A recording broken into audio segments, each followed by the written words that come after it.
ಮಾತನಾಡ್ತಾರೆ D K Shivakumar ಅವರು. ಮತ್ತೊಂದು ಕಡೆಯಲ್ಲಿ ಅಧಿಕಾರ ಕಿತ್ಕೊಳ್ಳೋದು ಗೊತ್ತು ಅನ್ನೋ ಡಿ ಕೆ ಶಿವಕುಮಾರ್ ಅವರು ಪದೇ ಪದೇ ತ್ಯಾಗದ ಮಾತನಾಡ್ತಿರೋದು ನೋಡಿದ್ರೆ ಯಾಕೋ ಕಸ್ಕೊಳ್ಳೋ ಪ್ರಯತ್ನ ಮಾಡೋದಿಲ್ಲ, ಅವರಾಗೆ ಕೊಡ್ಲಿ ಅಂತ ಹೇಳಿ ತಾಳ್ಮೆಯಿಂದ ಇದ್ದಾರೆ ಅಂತ ಅನಿಸ್ತಿದೆ.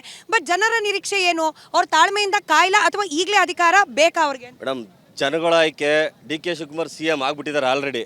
ಪ್ರತಿಯೊಬ್ಬರು ನೀವು ಎಲ್ಲೇ ಹೋಗಿ ಏನು ಚರ್ಚೆ ನಡೀತಾ ಇದೆ ಅಂದರೆ ಡಿ ಕೆ ಶಿವಕುಮಾರ್ CM ಆಗಬೇಕು ಅನ್ನೋದಂತೆ ಕೂಗು ಇಡೀ ರಾಜ್ಯದಲ್ಲಿ ಎಲ್ಲೋದ್ರು. ಯಾಕೆ ಅಂತಂದರೆ ಕಳೆದ ಬಾರಿ ಅವರು HUDC ಅಂತ TC ಆಗ್ಬೋದು, ಈಗ ಮಾಡ್ತಾರೆ ಮೇಕೆದಾಟು ಯೋಜನೆ, ಬೆಂಗಳೂರಲ್ಲಿ ನಡೀತಾ ಇರೋದು ಸುರಂಗ ಯೋಜನೆ, ಬೆಂಗಳೂರು ಪೆರಿಫೆರಲ್ ರಿಂಗ್ ರೋಡ್ ಯೋಜನೆ, ಬೆಂಗಳೂರು ನಗರ ಬೆಳಿಬೇಕು ಅಂತ ಪೆರಿಫೆರಲ್ ರಿಂಗ್ ರೋಡ್ ಯೋಜನೆ, ಹಾಗೂ ಇನ್ನು ಟನಲ್ ರೋಡ್ ಆಗ್ಬೋದು, ಫ್ಲೇವರ್ ಆಗ್ಬೋದು, ತುಮಕೂರು ಗಂಟ ಮೆಟ್ರೋ ಯೋಜನೆ ಆಗ್ಬೋದು, ಇನ್ನೂ ಈ ಥರ ಯೋಜನೆಗಳನ್ನ ಅವರು ಮನಸ್ಸಲ್ಲಿ ಇಟ್ಕೊಂಡು ಕೆಲಸ ಮಾಡ್ತಾ ಇರೋಂಥ ವ್ಯಕ್ತಿ ಡಿ ಕೆ ಶಿವಕುಮಾರ್. ಆಧುನಿಕ ಕೆಂಪೇಗೌಡ ಅಂತ ಹೇಳ್ಬೋದು. ಬೆಂಗಳೂರು ಕಟ್ಟಿದ ಕೆಂಪೇಗೌಡ, ಈ ಕೆಂಪೇಗೌಡನ ಮಗ, ದೊಡ್ಡಹಳ್ಳಿ ಕೆಂಪೇಗೌಡ ಮಗ ಡಿ ಕೆ ಶಿವಕುಮಾರು ಕರ್ನಾಟಕನ ಕಟ್ಟಿ ಬೆಳೆಸ್ತಾರೆ.